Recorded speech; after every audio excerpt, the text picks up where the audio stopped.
Teaching गुरु में आपका फिर से स्वागत है। फिर से एक नई जोश और नई ऊर्जा के साथ एक नया यूनिट नंबर 3 हम आपके सामने लेके आए हैं। क्रिएटिंग कंडीसिव लर्निंग एनवायरनमेंट, सीखने के अनुकूल वातावरण बनाना। तो चलिए स्टार्ट करते हैं। कंडीसिव लर्निंग एनवायरनमेंट, अनुकूल अधिगम का वातावरण। विभिन्न प्रकार के वातावरणों का अधिगम पर विभिन्न प्रकार का प्रभाव पड़ता है। कुछ वातावरण अधिगम के लिए कई लाभ प्रदान करते हैं, दूसरे के कुछ दोष हो सकते हैं जो अधिगम पर प्रतिकूल प्रभाव डालते हैं। यह सत्य है कि शिक्षक छात्रों की सामाजिक आर्थिक स्थिति और उनके पारिवारिक वातावरण को नहीं बदल सकते या उनकी शारीरिक भलाई में कोई बड़ा अंतर नहीं डाल सकते हैं, लेकिन वे अभी भी बच्चों के लिए कक्षा में एक सकारात्मक अनुकूल अधिगम का वातावरण बनाने के लिए बहुत कुछ कर सकते हैं। अक्षमता बच्चों को आपके द्वारा कक्षा में उनके लिए बनाए गए स्थानिक व्यवस्थाओं के संबंध में निम्नलिखित तरीकों से विशेष ध्यान देने की आवश्यकता हो सकती है।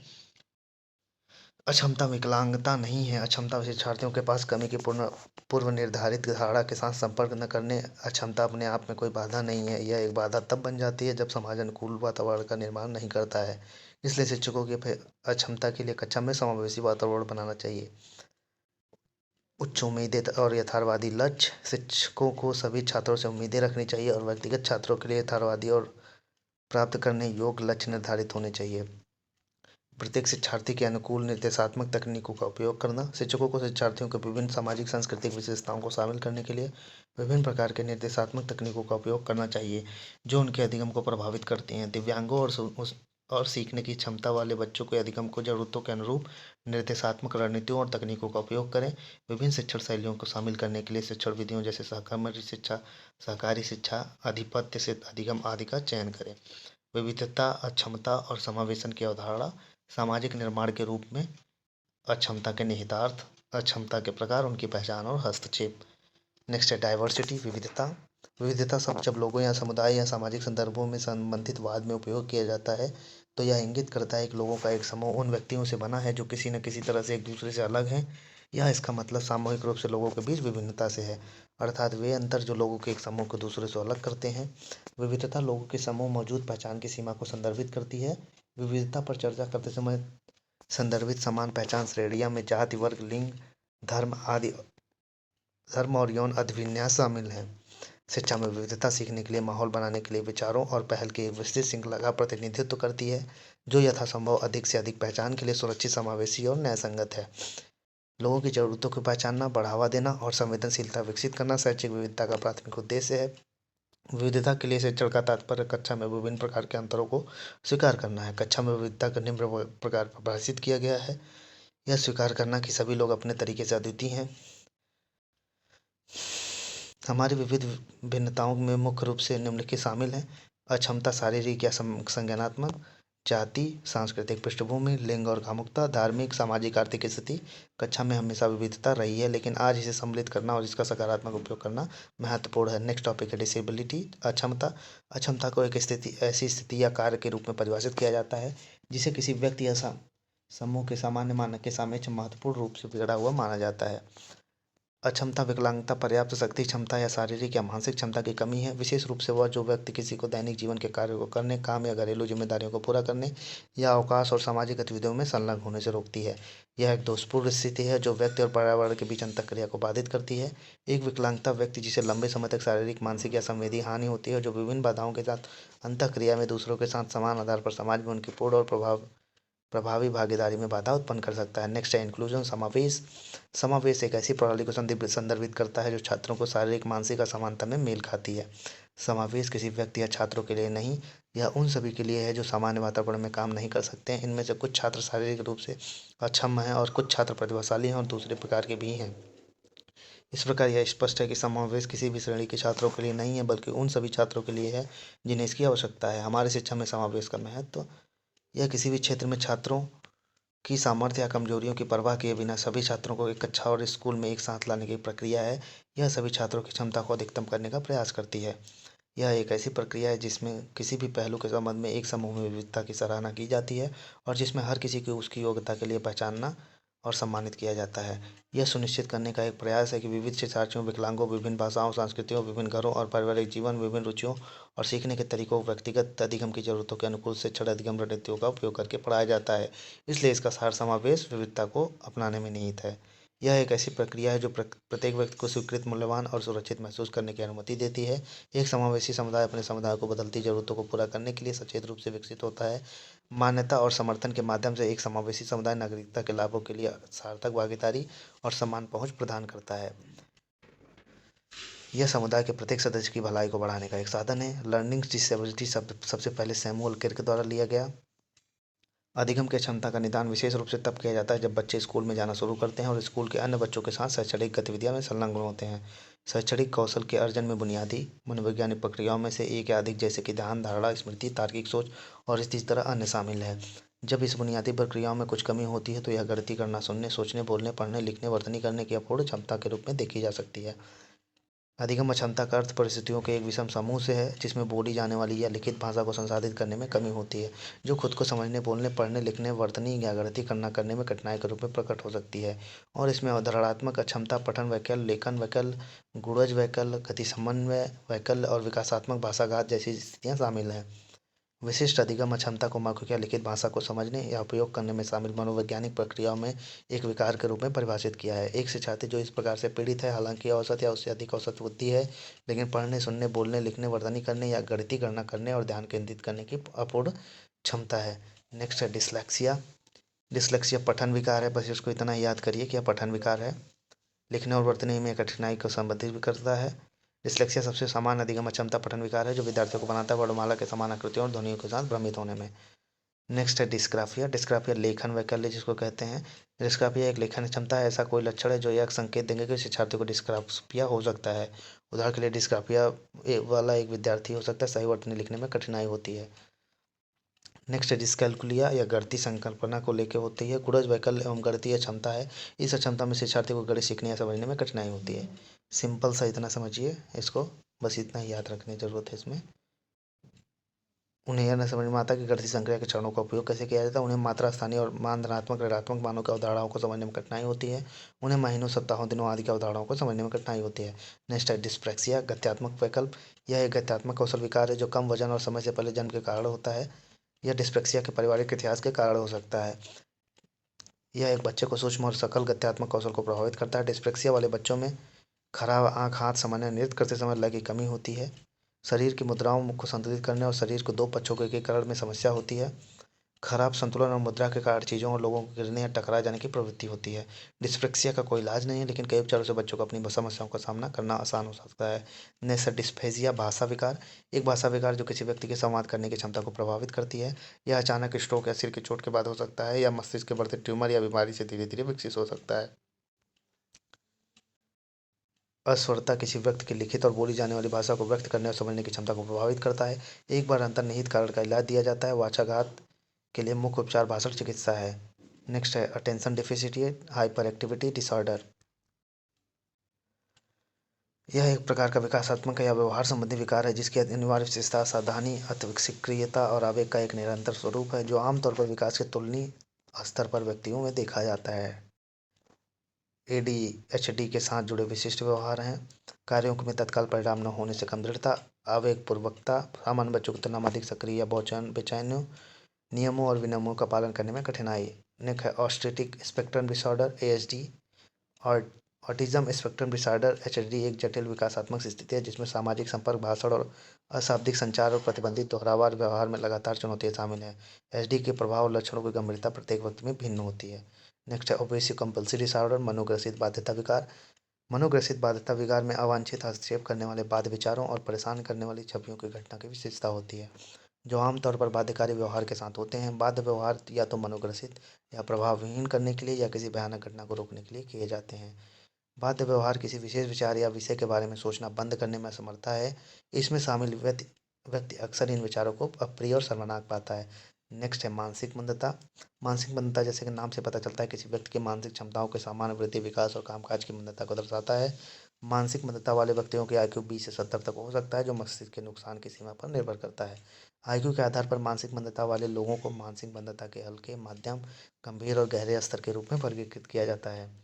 यह वर्गीकरण अंतर्राष्ट्रीय स्तर पर स्वीकृत है। आयु जितना अधिक होगा, वास्तविक आयु और मानसिक आयु के बीच का अंतर उतना ही कम होगा और बच्चे का व्यवहार उसकी उम्र के अनुसार उतना ही उपयुक्त होगा। The 4 ranges of MR। MR की 4 श्रेणियां हैं।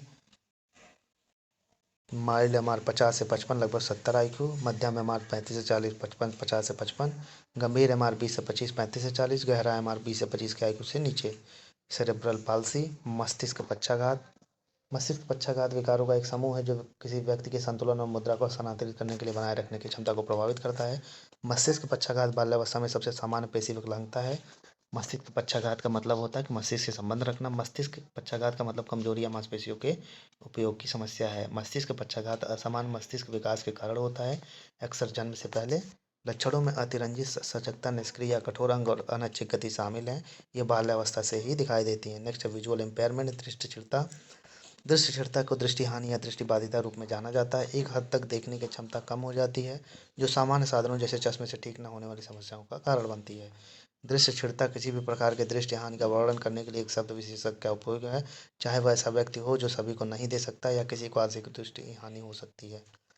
कुछ लोग पूरी तरह से अंधे होते हैं, लेकिन कई अन्य लोग ने कानूनी अंधता कहा है। कुछ शिशुओं को जन्मजात अंधापन होता है, जिसका अर्थ है कि वे जन्म के समय नेत्रहीन है। नेक्स्ट है बौद्धिक विकलांगता। बौद्धिक विकलांगता आईडी, जिसे कभी कभी मानसिक मंदता कहा जाता है, को निम्न स्तर बुद्धि या मानसिक क्षमता और प्रतिदिन के जीवन के लिए आवश्यक कौशल की कमी की विशेषता है। बौद्धिक विकलांगता वाले किसी व्यक्ति को दो क्षेत्रों में सिमाए ये क्षेत्र हैं। बौद्धिक कामकाज आईक्यू के रूप में भी जाना जाता है। यह किसी व्यक्ति को सीखने, तर्क करने, निर्णय लेने और समस्याओं का समाधान करने की क्षमता को दर्शाता है। नेक्स्ट है अनुकूल व्यवहार। ये दिन प्रतिदिन के जीवन के लिए आवश्यक कौशल हैं, जैसे कि प्रभावी ढंग से संवाद करने, दूसरों के साथ बातचीत करने और स्वयं को देखभाल करने में सक्षम होना। नेक्स्ट है श्रवण बाधित। सुनने में परेशानी तब होती है जब कान के एक या एक से अधिक हिस्सों के साथ कोई समस्या होती है। कान के नलिका, कर्ण या अस्थिकल सहित बाहरी या मध्य कान के एक श्रवण हानि का परिणाम होता है। बच्चों और किशोरावस्था में प्रवाह की श्रवण बाधितता का सबसे आम कारण मध्य कर्ण शोथ है, जो कान के संक्रमण के लिए चिकित्सा शब्द है जो मध्य कान में प्रभावित करता है। कान के प्रमुख भाग, कर्णमूल, कान नहर या अस्थि क्षतिग्रस्त होने पर लोगों को प्रवाह की श्रवण हानि भी होती है। अधिगम अक्षमता वाले बच्चों की शिक्षा, समावेशन रणनीतियों और राज्य राष्ट्र अधिकारियों द्वारा प्रावधान है कि अधिगम अक्षमता वाले बच्चों को उनकी उम्र के गैर विकलांग बच्चों के साथ शिक्षित किया जाना चाहिए। सामान्य कक्षा में पढ़ाने के दौरान इन बच्चों के लिए अतिरिक्त अनुदेशात्मक संसाधनों का उपयोग किया जा सकता है। शिक्षकों को अन्य बच्चों के साथ इन बच्चों की समझ और भागीदारी बढ़ाने के लिए ऐसे तरीकों को अपनाने का प्रयास करना चाहिए। प्रतिपुष्टि और सुधार का उपयोग किया जाता है और बच्चों की भागीदारी और प्रदर्शन को सकारात्मक रूप से प्रभावित करने के लिए दिखाया जाता है। सहकर्मी मध्यस्थता अनुदेश और कंप्यूटर सहायक अनुदेश अन्य तरीके हैं। एक व्यक्तिगत शिक्षण कार्यक्रम की आवश्यकता होती है ताकि बच्चों को पढ़ने, लिखने या गणित जैसे विशिष्ट आवश्यकताओं के क्षेत्रों में विशिष्ट निर्देश मिल सके। नेक्स्ट है RPW act, persons with disability act 1995। विकलांग व्यक्ति अधिनियम 1995। विकलांग अधिनियम 1995। PWD समान अवसर अधिकारों का संरक्षण और पूर्ण भागीदारी अधिनियम 1995 के एशियाई और प्रशांत क्षेत्र में विकलांग लोगों की पूर्ण भागीदारी और समानता पर एक प्रभाव देने के लिए अधिनियमित किया गया था। पर्सन विद डिसेबिलिटी का अर्थ है कि एक ऐसा व्यक्ति जो चिकित्सा प्राधिकरण द्वारा प्रमाणित किसी भी विकलांगता से 40% से कम पीड़ित न हो। इसके अंतर्गत निम्नलिखित क्षमताओं को शामिल किया गया है। अंधापन एक ऐसी स्थिति को संदर्भित करता है जहां व्यक्ति निम्नलिखित में से किसी भी स्थिति से पीड़ित होता है, जिसका नाम है कम दृष्टि। कम दृष्टि वाले व्यक्ति का अर्थ उपचार या मानक अपवर्तक सुधार के बाद दृश्य कार्य प्रणाली की क्षमता। क्षति वाला व्यक्ति, लेकिन जो उचित सहायक उपकरण के साथ किसी कार्य की योजना या निष्पादन के लिए दृष्टि का उपयोग करने या संभावित रूप से सक्षम है। कुष्ठ रोग से ठीक। कुष्ठ रोग से पीड़ित व्यक्ति का अर्थ है कोई भी व्यक्ति जो कुष्ठ रोगों से उपचारित हो। श्रवण शक्ति। श्रवण क्षति का अर्थ है 60 डेसिबल या उससे अधिक आवृत्ति की संवादी श्रेणी सुनने की कमी आना। नेक्स्ट, गतिशील विकलांगता और मस्तिष्क पक्षाघात। गतिशील विकलांगता का अर्थ है कि हड्डियों, जोड़ों, मांसपेशियों का विकलांगता जो अंगों के आंदोलन या मस्तिष्क पक्षाघात के किसी भी रूप में पर्याप्त प्रतिबंध के लिए अग्रणी है। मानसिक मंदता। मानसिक मंदता का अर्थ है किसी ऐसे व्यक्ति के दिमाग के अवरुद्ध या अपूर्ण विकास की स्थिति जो विशेष रूप से बुद्धि की अति सूक्ष्मता की विशेषता है। नेक्स्ट है मानसिक बीमारी का अर्थ है मानसिक मंदता के अलावा कोई मानसिक विकार होना। अधिनियम के लक्ष्य और उद्देश्य हैं विकलांगों की रोकथाम, अधिकारों की सुरक्षा, चिकित्सा देखभाल का प्रावधान, शिक्षा, प्रशिक्षण, रोजगार और विकलांग व्यक्तियों के पुनर्वास की दिशा में राज्य की जिम्मेदारी का निर्वहन करना। एक बाधा मुक्त वातावरण बनाना, व्यक्तियों के शोषण और शोषण की किसी भी स्थिति का प्रतिकार करना। नेक्स्ट है RPW एक्ट 2016। दिव्यांग व्यक्तियों का अधिकार अधिनियम 2016। दिव्यांग व्यक्तियों के अधिकार 2016 ने मौजूद PW अधिनियम 1995 को प्रतिस्थापित कर दिया है। इस अधिनियम में दिव्यांगता को एक विकसित और गतिशील अवधारणा के आधार पर परिभाषित किया गया है। दिव्यांगों के प्रकार को बढ़ाकर 21 कर दिया गया और केंद्र सरकार के पास अन्य प्रकार की क्षमताओं को बढ़ाने की जोड़ने की शक्ति है। नया अधिनियम दिव्यांग व्यक्तियों के अधिकार पर संयुक्त राष्ट्र सम्मेलन UNCRPD के अनुरूप है, जिसके लिए भारत न केवल एक हस्ताक्षर करता है बल्कि पुष्टि करने वाले शुरुआती देशों में से एक है।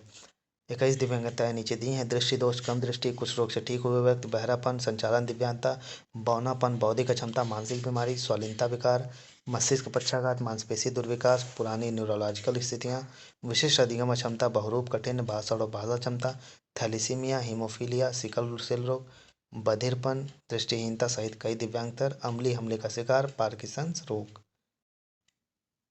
अतः हम यह निष्कर्ष निकाल सकते हैं, भारत में PWD अधिनियम 2016 में कई प्रकार के दिव्यांगताओं को सूचीबद्ध किया गया है। शिक्षा व्यवस्था के अर्थ। समावेशी शिक्षा। समावेशी शिक्षा का अर्थ है कि स्कूल के सभी प्रकार के बच्चों के एक ही कक्षा में शिक्षा ग्रहण करें। इसका अर्थ उन समूहों के लिए वास्तविक अधिगम के अवसर प्रदान करना है जिन्हें पारंपरिक रूप से दूर रखा गया है, जिनमें न केवल दिव्यांग बच्चे बल्कि अल्पसंख्यक भाषा बोलने वाले भी शामिल हैं। नेक्स्ट है विशिष्ट शिक्षा। विशिष्ट शिक्षा को विशेष आवश्यकता शिक्षा, सहायता प्राप्त शिक्षा, असाधारण शिक्षा, वैकल्पिक प्रावधान, असमान छात्र शिक्षा, विशेष सहायता SEN या SPED के रूप में जाना जाता है। छात्रों को इस तरह से शिक्षित करने का अभ्यास है जो उनकी व्यक्तिगत भिन्नताओं, अक्षमताओं और विशिष्ट जरूरतों को समायोजित करता है। एक नेक्स्ट है एकीकृत शिक्षा। एकीकृत शिक्षा एक ऐसी प्रणाली है जिसमें विभिन्न पृष्ठभूमि के छात्र एक साथ विशेष ध्यान के साथ सीखते हैं। यह एक समावेशी प्रक्रिया है जो समावेश और समानता पर केंद्रित है। दिव्यांग छात्रों से लेकर आर्थिक रूप से वंचित पृष्ठभूमि के छात्रों तक हर कोई अधिक सार्थक अनुभव के लिए एक साथ शामिल होता है। नेक्स्ट है सामान्य शिक्षा। सामान्य शिक्षा का एक विकसित कार्यक्रम है जिसका उद्देश्य छात्रों को जिम्मेदार और सम्मानजनक वैश्विक नागरिक बनने के अवसर प्रदान करना, उनके आर्थिक कल्याण और उनके परिवार और समुदायों में योगदान करने के लिए विभिन्न दृष्टिकोणों की खोज करना और समझना और आनंद लेना शामिल है। समावेशी शिक्षा एक ही छत के भीतर विकलांग बच्चों और सीखने की कठिनाइयों के साथ सामान्य बच्चों को शिक्षित करने की दिशा में एक नया दृष्टिकोण है। यह किसी भी क्षेत्र में उनका क्षमता या कमजोरियों की परवाह किए बिना सभी छात्रों को एक कक्षा और समुदाय में एक साथ लाता है और सभी छात्रों की क्षमता को अधिकतम करने का प्रयास करता है। समावेशी शिक्षा के मूल सिद्धांत सभी के लिए समानता और समान अवसर, अच्छी तरह से शैक्षिक योजना का निर्माण करना, संसाधन के रूप में बहुभाषावाद का उपयोग, विशिष्ट शैक्षणिक रणनीतियों का उपयोग, व्यक्तिगत भिन्नता के प्रति संवेदनशीलता। इवैल्यूएशन सिस्टम मूल्यांकन प्रणाली। विद्यालय द्वारा अपनाई जाने वाली मूल्यांकन प्रणाली भी एक योगदान कारक है। विविध विद्यार्थियों के मूल्यांकन के लिए एक विविध मूल्यांकन प्रणाली की आवश्यकता है। भारत जैसे देशों में अपनाई जाने वाली मूल्यांकन प्रणाली अभी भी समावेशन में एक बाधा है। विद्यालय एक विविध मूल्यांकन प्रणाली विकसित कर सकता है जो सभी शिक्षार्थियों को विभिन्न शैलियों और क्षमताओं के साथ समायोजित होती है। Readiness of the teacher. शिक्षक की तैयारी। सभी बच्चों के साथ कार्य करने की तत्परता, विशेष रूप से विकलांगता बच्चों के लिए समावेशी शिक्षा के प्रति शिक्षक के रवैये में परिलक्षित होता है और विद्यालय में विशेष आवश्यकता वाले छात्रों के सामाजिक संपर्क को बहुत प्रभावित करता है। एक शिक्षक को मनोवृत्त अधिगम परिवेश के पीछे प्रेरक शक्ति है। जब शिक्षक सभी शिक्षार्थियों और उनकी समावेशन प्रक्रिया के प्रति सकारात्मक दृष्टिकोण रखता है तो छात्र स्वचालित रूप से ऐसे अधिगम परिवेश का हिस्सा बनने के लिए स्वागत और प्रेरित महसूस करते हैं। शिक्षार्थी की मनोवृत्ति। Learners attitude. सामान्य कक्षाओं में शिक्षा प्राप्त करने के प्रति एक बच्चे की मनोवृत्ति समावेशी शिक्षा में नियुक्ति के लिए एक महत्वपूर्ण कारक है। दिव्यांग बच्चे अक्सर कलंक और भेदभाव का बोझ होते हैं जो सामान्य लोगों के बीच रहने के प्रति नकारात्मक दृष्टिकोण विकसित करता है। ऐसे बच्चों के शैक्षिक विकल्प अक्सर विशेष विद्यालयों तक सीमित होते हैं जहाँ वे विकलांग बच्चों के साथ साथ शिक्षा प्राप्त कर सकते हैं। नेक्स्ट टॉपिक है स्कूल मानसिक स्वास्थ्य की अवधारणा। सभी छात्रों और कर्मचारियों के लिए मानसिक स्वास्थ्य के उपचारात्मक, निवारक और प्रोत्साहक आयामों को संबंधित करना, मार्गदर्शन और परामर्श के लिए प्रावधान। Mental health. मानसिक स्वास्थ्य। मानसिक स्वास्थ्य को भावनात्मक और मनोवैज्ञानिक कल्याणों की स्थिति के रूप में परिभाषित किया गया है जिसमें एक व्यक्ति समाज के कार्य करने और रोजमर्रा की जिंदगी की सामान्य मांगों को पूरा करने के लिए अपनी संज्ञानात्मक और भावनात्मक क्षमताओं का उपयोग करने में सक्षम होता है। इसे विचार, मनोदशा और व्यवहार के संदर्भ में मानसिक कार्यों के सफल प्रदर्शन की स्थिति के रूप में भी परिभाषित किया जा सकता है। यह अवस्था बदले में उत्पादक गतिविधियों, दूसरों के साथ संबंधों को पूरा करने, अनुकूलन करने, बदलने और प्रतिकूल परिस्थितियों का सामना करने की क्षमता में परिणत होती है। मानसिक स्वास्थ्य को भावनात्मक और मनोवैज्ञानिक कल्याण की स्थिति के रूप में परिभाषित किया जा सकता है जिसमें एक व्यक्ति समाज में कार्य करने और रोजमर्रा की जिंदगी की समस्या मांगों को पूरा करने के लिए अपनी संज्ञानात्मक और भावनात्मक क्षमताओं को उपयोग करने में सक्षम होता है। इसे विचार, मनोदशा और व्यवहार के संदर्भ में मानसिक कार्यों को सफल प्रदर्शन की स्थिति के रूप में भी परिभाषित किया जा सकता है। यह अवस्था बदले में उत्पादक गतिविधियों, दूसरों के साथ संबंधों को पूरा करने, अनुकूलन करने, बदलने और प्रतिकूल परिस्थितियों का सामना करने की क्षमता में परिणत होती है। छात्रों के मानसिक स्वास्थ्य को बनाए रखने के लिए शिक्षक निम्नलिखित कार्य कर सकता है। सह पाठ्यक्रम गतिविधियों का प्रावधान। सह पाठ्यक्रम गतिविधियाँ चैनलाइज करने का एक साधन है छात्रों की प्रवृत्ति, स्वतंत्र और उपयोगी चैनलों में। सह पाठ्यक्रम गतिविधियाँ मूल्यवान अवसर प्रदान करती हैं जिनमें इन ड्राइव को शैक्षिक लाभ के लिए पूंजीकृत किया जा सकता है। ये गतिविधियाँ इस प्रकार छात्रों की योग्यता, रुचियों और क्षमताओं को पूरा करती हैं और अच्छे मानसिक स्वास्थ्य के लिए एक निर्धारक कार्य के रूप में कार्य करती हैं। अभिव्यक्ति की स्वतंत्रता की अनुमति देना। अभिव्यक्ति की स्वतंत्रता किसी भी मुद्दे या विषयों के बारे में अपने विचारों, विश्वासों और भावनाओं को व्यक्त करने की किसी व्यक्ति की क्षमता को संदर्भित करती है। छात्रों को अपने विचारों और विश्वास को उस तरीके से व्यक्त करने की अनुमति देकर जैसे वे चाहते हैं, शिक्षक उन्हें एक स्वस्थ दिमाग विकसित करने का अवसर प्रदान कर सकते हैं। रुचियों के अंतर पर ध्यान देना। प्रत्येक बच्चा शारीरिक और मनोवैज्ञानिक पहलुओं पर दूसरों से भिन्न होता है और उसके अपनी व्यक्तिगत सीखने की आवश्यकता होती है। इसलिए व्यक्ति अपने हितों में आपस में भिन्न होते हैं। बच्चों और किशोरों के हित में स्पष्ट अंतर खेल, स्कूल की गतिविधियों और स्कूल स्तर पर लगभग हर कक्षा में विषय वस्तु के विभिन्न क्षेत्रों में देखा जा सकता है। रुचियों में अंतर पर ध्यान देकर उन्हें सीखने को बेहतर अनुभव और मानसिक स्वास्थ्य प्रदान किया जा सकता है। मानसिक स्वास्थ्य को बढ़ावा देने के लिए कुछ गतिविधियाँ की जा सकती हैं। शैक्षिक संस्थानों में मानसिक स्वास्थ्य को बढ़ावा देना। मानसिक स्वास्थ्य जागरूकता न केवल ऐसी स्थितियों से निपटने में मदद करेगी बल्कि शिक्षकों और छात्रों को भी अधिक चौकस बनाएगी ताकि वे किसी भी मानसिक स्वास्थ्य समस्या की पहचान कर सकें जिसका शीघ्र उपचार किया जा सके। सामुदायिक कार्यक्रम। किशोर और मानसिक स्वास्थ्य, बुजुर्गों का मानसिक स्वास्थ्य, महिलाओं का मानसिक स्वास्थ्य, मादक द्रव्यों का सेवन, अवसाद जैसे विषयों पर जागरूकता कार्यक्रम आयोजित किए जा सकते हैं। सामुदायिक स्तर पर मानसिक स्वास्थ्य से संबंधित अधिकारों, कानूनों और नीतियों के बारे में भी जागरूकता पैदा की जा सकती है। मानसिक स्वास्थ्य को बढ़ावा देना और कार्यस्थल में हस्तक्षेप। कार्यस्थल पर भी मानसिक स्वास्थ्य को बढ़ावा देने की आवश्यकता है। अधिकांश व्यक्ति अपना अधिकांश समय कार्यस्थल पर व्यतीत करते हैं। कर्मचारियों के लिए योग, ध्यान, विश्राम तकनीकों आदि पर नियमित सत्र आयोजित किए जा सकते हैं। विशेष आबादी के लिए कार्यक्रम। विशेष आबादी के लोग मानसिक स्वास्थ्य समस्याओं और विकारों के विकास के प्रति अधिक संवेदनशील होते हैं। विशेष आबादी के लिए कार्यक्रम जैसे प्री स्कूल मनोवैज्ञानिक सामाजिक हस्तक्षेप, गर्भवती महिलाओं के घर का दौरा, बुजुर्गों में पोषण, मनोवैज्ञानिक सामाजिक हस्तक्षेप भी समाज में समग्र मानसिक स्वास्थ्य को बढ़ावा देने में मदद करेंगे। नेक्स्ट है हिंसा रोकथाम कार्यक्रम। हिंसा को रोकने के लिए भी कार्यक्रम आयोजित करने की जरूरत है। यह बदले में मानसिक स्वास्थ्य के मुद्दों को रोकने में मदद करेगा। इस तरह के कार्यक्रम विभिन्न संगठनों, शैक्षणिक संस्थानों और सामुदायिक स्तर पर भी आयोजित किए जा सकते हैं। नेक्स्ट है पेरेंटिंग इंटरवेंशन प्रोग्राम। परिवार किसी भी व्यक्ति के जीवन में महत्वपूर्ण भूमिका निभाता है और माता पिता किसी के जीवन में महत्वपूर्ण लोग होते हैं। माता पिता के लिए जागरूकता और हस्तक्षेप कार्यक्रम भी आयोजित किए जा सकते हैं ताकि उन्हें मानसिक स्वास्थ्य समस्याओं और विकारों के लक्षणों की पहचान करने और शीघ्र सहायता प्राप्त करने में मदद मिल सके। नेक्स्ट है सकारात्मक मानसिक स्वास्थ्य को बढ़ावा देना। केवल मानसिक स्वास्थ्य समस्याओं और विचारों पर ध्यान देना ही काफ़ी नहीं है, हमें सकारात्मक मानसिक स्वास्थ्य को बढ़ावा देने पर भी ध्यान देने की आवश्यकता होती है। यह फिर से विभिन्न स्तरों पर विभिन्न कार्यक्रमों, जागरूकता कार्यक्रमों और गतिविधियों का आयोजन करके किया जा सकता है। मानसिक स्वास्थ्य भलाई की एक अवस्था है जिसमें प्रत्येक व्यक्ति अपनी क्षमता का एहसास करता है, जीवन के सामान्य तनावों को सामना कर सकता है, उत्पादक और फलदायी रूप से काम कर सकता है और अपने या अपने समुदाय के लिए योगदान करने में सक्षम होता है। एक मानसिक रूप से स्वस्थ व्यक्ति में निम्नलिखित विशेषताएं होती हैं। स्वमूल्यांकन। यह क्षमता उन्हें विभिन्न दृष्टिकोणों एवं स्वयं का मूल्यांकन करने और संतुलित जीवन जीने में सक्षम बनाती है। वास्तविकता को स्वीकार करना। यह वास्तविकता को समझने और उसके स्वीकार करने की क्षमता है। आत्मविश्वास। यह क्षमता उन्हें स्वयं को स्वीकार करने और भरोसा करने में सक्षम बनाती है और शिक्षार्थियों के सभी क्षेत्रों में बहुत आत्मविश्वासी भी महसूस कराती है। समस्या समाधान। यह क्षमता उन्हें अपने दैनिक या सामान्य जीवन में समस्याओं का रचनात्मक समाधान खोजने में सक्षम बनाती है। भावनात्मक परिपक्वता। यह क्षमता उन्हें नैतिक निर्णयों और निर्णय को सूचित करने और संप्रेषित करने में मदद करती है। विवेचनात्मक सोच। यह क्षमता उन्हें एक वस्तुपरक परिप्रेक्ष्य के साथ जानकारी का विश्लेषण करने में सक्षम बनाती है। निर्णय लेना। यह एक ऐसी क्षमता है जो उन्हें प्रासंगिक जानकारी एकत्र करके रचनात्मक रूप से निर्णय लेने में मदद करती है। विशिष्ट तरीकों के तहत मानसिक स्वच्छता के मुख्य कार्यों पर चर्चा की जा सकती है।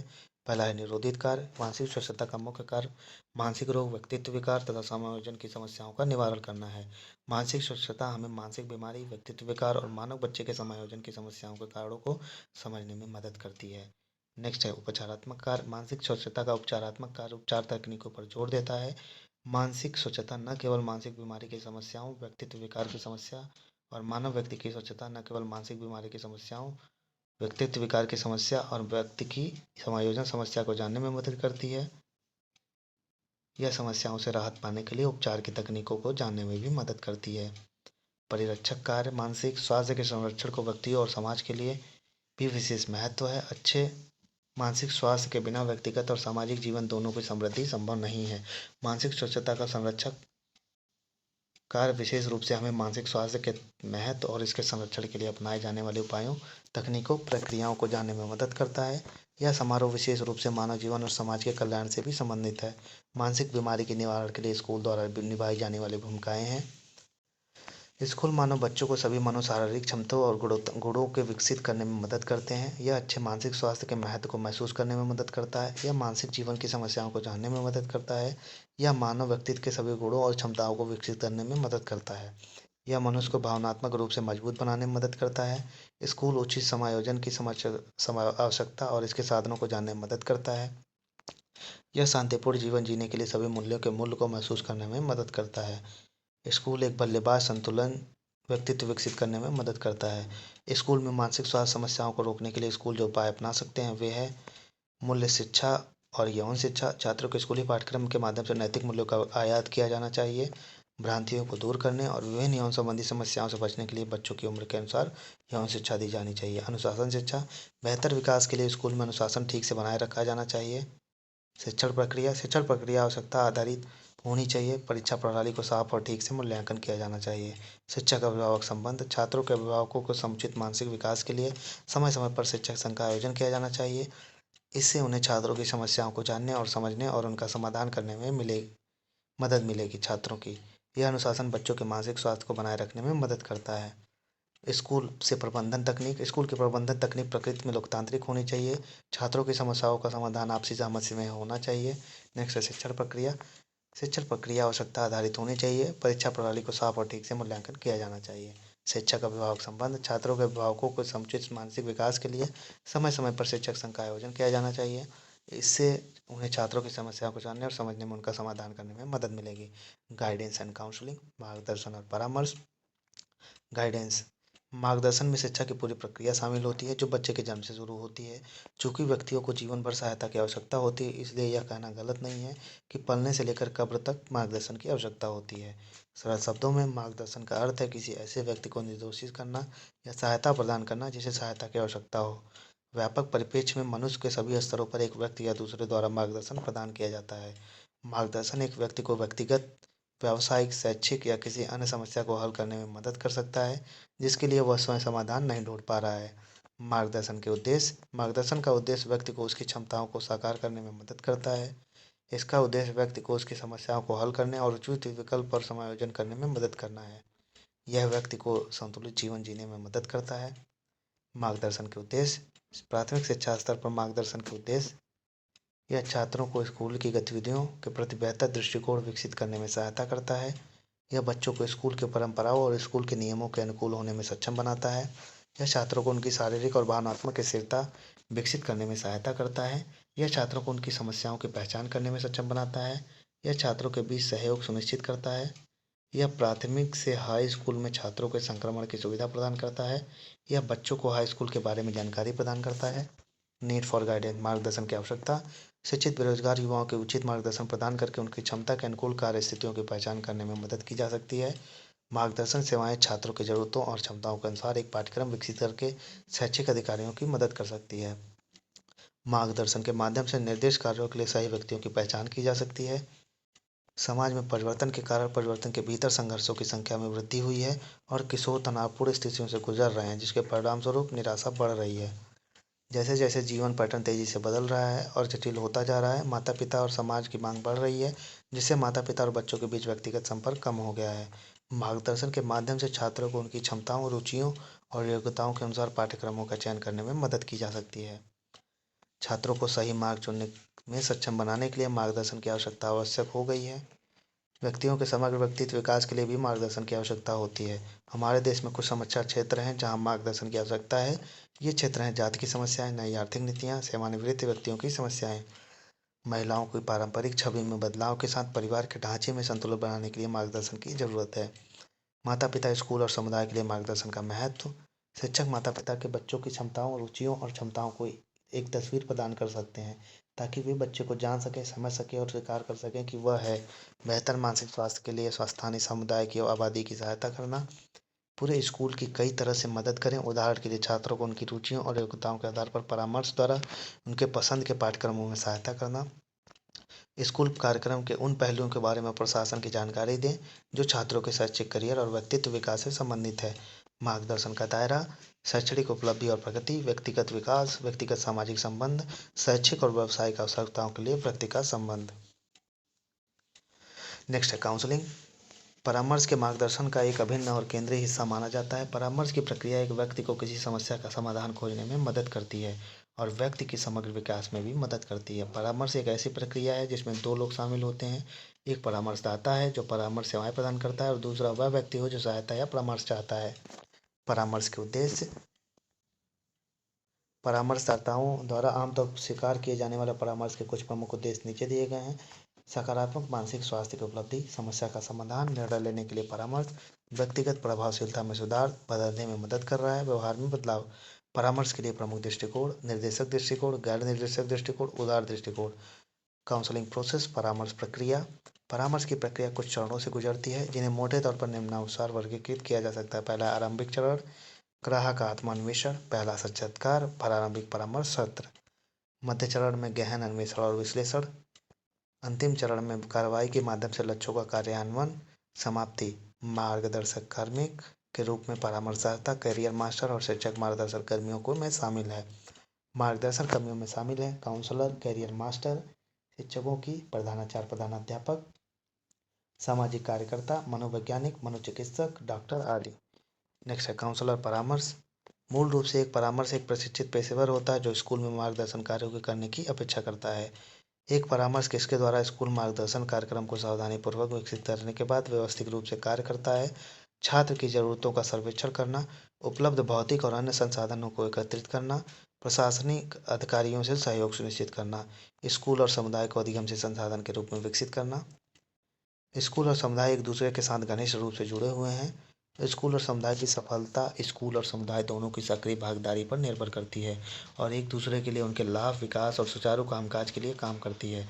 अपने संसाधनों को साझा करके और एक दूसरे को उनके विकास में शामिल करके स्कूल समुदाय की भागीदारी को बढ़ाया जा सकता है। विद्यालय को अधिगम का संसाधन भी माना जा सकता है। कक्षा भी शिक्षण और अधिगम के लिए एक संसाधन है और एक शिक्षक अपनी कक्षा को संसाधन के रूप में उपयोग कर सकता है।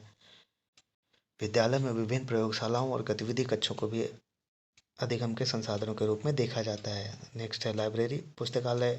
विद्यालय का पुस्तकालय जहाँ छात्र अपनी रुचि से पुस्तक पढ़ सकते हैं वह भी विद्यालय का सबसे महत्वपूर्ण शिक्षण संसाधन है। समुदाय आधारित शिक्षण संसाधन में वे संसाधन शामिल होते हैं जो किसी समाज या समुदाय से संबंधित होते हैं। परिवार के बाद समाज और समुदाय अनौपचारिक शिक्षा से बहुत महत्वपूर्ण भूमिका निभाते हैं। बच्चे के लिए समुदाय की भूमिका बहुत महत्वपूर्ण है क्योंकि यह बच्चे के व्यवहार को आकार देने में मदद करती है। समुदाय अपने आप में इतिहास, साहित्य, सांस्कृतिक विरासत और प्राकृतिक परिवेश के लिए एक विद्यालय है। औपचारिक शिक्षा में समुदाय या समाज भी महत्वपूर्ण भूमिका निभा सकता है। समुदाय उन्हें वास्तविक जीवन के उदाहरण प्रदान करता है जो उन्होंने सीखा है, इस प्रकार यह महत्वपूर्ण है। पाठ्यपुस्तकों और अन्य शिक्षण सामग्री में स्थानीय ज्ञान और पारंपरिक कौशल शामिल हो सकते हैं और छात्रों के घर और सामुदायिक वातावरण पर प्रतिक्रिया देने वाले शिक्षण वातावरण को सक्रिय कर सकते हैं। समुदाय के अनुभव सीखने को अधिक यथार्थवादी बनाते हैं और शिक्षार्थियों को अपने वास्तविक अनुभवों के ईवीएस ग्रंथों के माध्यम के दिए अनुभवों से जोड़ने की अनुमति देते हैं। उदाहरण के लिए बच्चा अपनी कक्षा में सौर ऊर्जा और बिजली के संरक्षण के बारे में जान सकते हैं। किसी अन्य भवन या संस्थान की यात्रा की व्यवस्था करना जो अपनी बिजली की आवश्यकताओं को पूरा करने के लिए सौर पैनलों का उपयोग करता है, बच्चों को इन समुदाय से सीखने में मदद करता है। उदाहरण सामुदायिक भागीदारी, सर्वेक्षण और परियोजनाएं, संग्रहालय, सामुदायिक पुस्तकालयों आदि में क्षेत्र भ्रमण।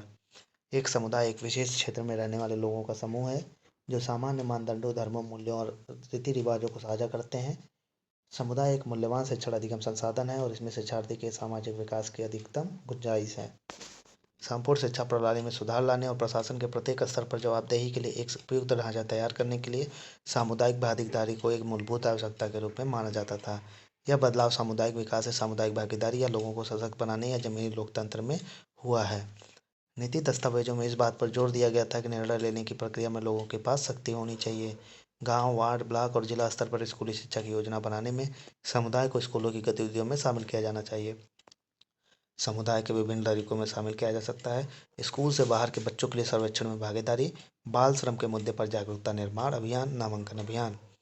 विद्यालय मानचित्रण अभ्यास में भाग लेना, विद्यालय का स्थान, विद्यालय आधारभूत संरचना जैसे भवन, कक्षाएं, शौचालय और पेयजल की सुविधा उपलब्धता, धन सामग्री और श्रम के योगदान के माध्यम से भागीदारी, उपस्थिति के माध्यम से भागीदारी, उदाहरण के लिए स्कूल में माता पिता की बैठकों में, कक्षा में स्वच्छता और शिक्षण अधिगम की निगरानी के लिए स्कूल के दौरा करना, शिक्षकों के साथ विद्यार्थियों के प्रदर्शन पर चर्चा करना, बुनियादी ढांचे या शिक्षण पद्धति में सुधार कैसे करें, जैसे किसी विशेष मुद्दे पर परामर्श के माध्यम से भागीदारी, एक सेवा के वितरण में भागीदारी, शिक्षक संगीत सिखाना, बच्चों की उपस्थिति की निगरानी, शिक्षकों की नियमितता, निःशुल्क पाठ्य पुस्तक छात्रों तक, विद्यालय ड्रेस की पहुंच जैसे प्रोत्साहनों की निगरानी करना, मध्याह्न भोजन की नियमितता और गुणवत्ता का निगरानी करना, छात्रों को समुदाय के लोगों के तथ्य और अनुभव प्रदान करना, क्षेत्र भ्रमण और सर्वेक्षण विधियों के माध्यम से विद्यालय तक समुदाय तक ले जाना, स्कूलों में डॉक्टरों, किसानों और अन्य लोगों के समुदाय के मानव संसाधन के रूप में आमंत्रित करना।